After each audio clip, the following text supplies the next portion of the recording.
नागपुर हिंसा को लेकर कई सवाल उठ रहे हैं। सवाल ये है कि हिंसा हुई तो भला हुई कैसे?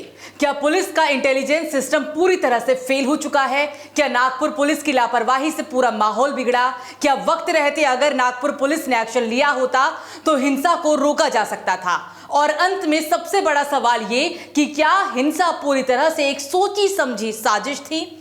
नागपुर में हिंसा हुई, लेकिन हिंसा को लेकर अब पुलिस की भूमिका पर ही सवाल उठ रहे हैं। हिंसा के शिकार हुए लोग नागपुर पुलिस की कार्यशैली पर सवाल उठा रहे हैं। लोगों का कहना है कि 1 घंटे तक पुलिस को फोन मिलाते रहे, लेकिन हिंदी फिल्मों की तरह काम करने वाली पुलिस समय से देरी से ही पहुंची और पहुंचते ही हिंसा के सबूत मिटाने में जुट गई। जी हाँ, सही सुना आपने। ये सारे गंभीर आरोप हम नहीं लगा रहे, बल्कि ये आरोप है हिंसा होते हुए जिन लोगों ने देखा उनका। पीड़ितों का कहना है कि पुलिस से मदद मांगी गई, लेकिन पुलिस हिंसा के बाद मौके पर पहुंची थी। और सबसे पहले आपको अब ये बता देते हैं कि हिंसा की शुरुआत भला हुई कैसे।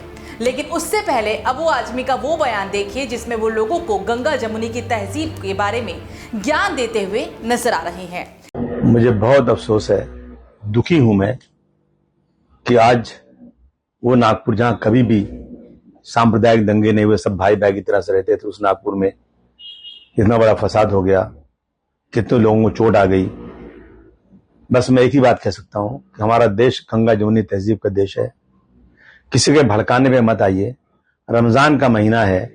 मैं तमाम लोगों से कहना चाहता हूं, तमाम हिंदू मुस्लिम भाइयों से, कि हमें शांति बनाना है, देश को आगे बढ़ाना है, तो आपस में लड़ाई नहीं होना चाहिए।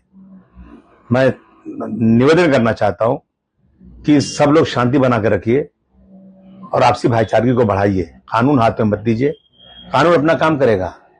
इतना बड़ा वाकया हो गया, इतने लोगों को चोट लगी, अब कानून तो अपना काम करेगा, लेकिन इंसाफ होना चाहिए। ये वही अबू आजमी है जिसने औरंगजेब को महान बताकर पूरे विवाद को जन्म दिया था और अब लोगों की नजरों में महान बनने के लिए फिर से नेतागिरी करने पर उतर आए हैं। चलिए अब आपको बताते हैं कि हिंसा के पीछे की क्या कहानी पूरी है। औरंगजेब एक ऐसा मुगल शासक है जिसके साथ इतिहास के कई पन्ने जुड़े हैं। इन पन्नों में विवाद है, विरोधाभास है और कई मौकों पर लोगों को आक्रोशित करने की ताकत भी है। हाल ही में विकी कौशल की फिल्म छावा आई थी। कहानी तो वीर छत्रपति शिवाजी महाराज के बेटे संभाजी की थी, लेकिन लोगों की नजर पड़ी मुगल शासक औरंगजेब पर। दिखाने की कोशिश हुई कि किस तरीके से संभाजी महाराज ने वीर शिवाजी की महानता को, उनके शौर्य को आगे बढ़ाया। लेकिन चर्चा का केंद्र इस बात पर शिफ्ट हो गया कि औरंगजेब ने किस तरह से क्रूरता फैलाई, उसने किस तरह से हिंदू मंदिरों को तोड़ा, उसने किस तरह से संभाजी महाराज को यातनाएं दी। तब औरंगजेब ने ये सब किया था। इतिहास में इन घटनाओं का जिक्र भी है, लेकिन छावा में जिस आक्रामकता के साथ सब कुछ दिखाया गया, लोगों के मन पर इसका गहरा प्रभाव पड़ा।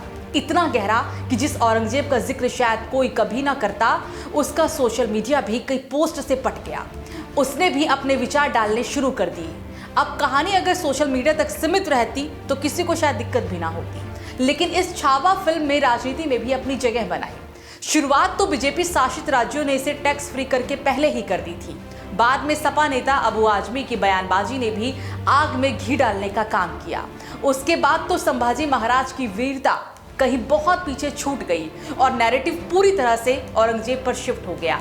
उसी नैरेटिव का एक हिस्सा बन गया औरंगजेब की कब्र को लेकर, जिस मकबरे से इतने सालों से कोई दिक्कत नहीं हुआ करती थी। अब हिंदू संगठनों ने इसे हटाने की मांग कर डाली है।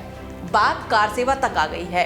विश्व हिंदू परिषद के मकबरे को हटाने की अल्टीमेटम तक दे दिया है और अब इसी अल्टीमेटम के बाद पूरे महाराष्ट्र में तनाव और ज्यादा बढ़ गया है। सोमवार रात को भी नागपुर में भयंकर हिंसा देखने को मिली।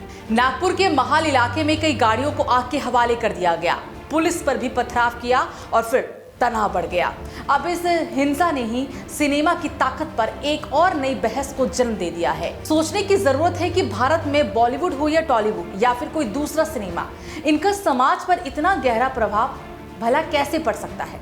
एनिमल जैसी फिल्में देखने के बाद कहा जाता है कि ये हिंसा को प्रमोट करती है, लोगों में गुस्सा भर देती है। लेकिन जब छावा फिल्म के बाद सड़कों पर गाड़ियों को फूंका जा रहा है, जब वो फिल्म देखने के बाद एक मुगल शासक का जिन फिर जिंदा हो चुका है, बहस नए सिरे से शुरू हो गई है।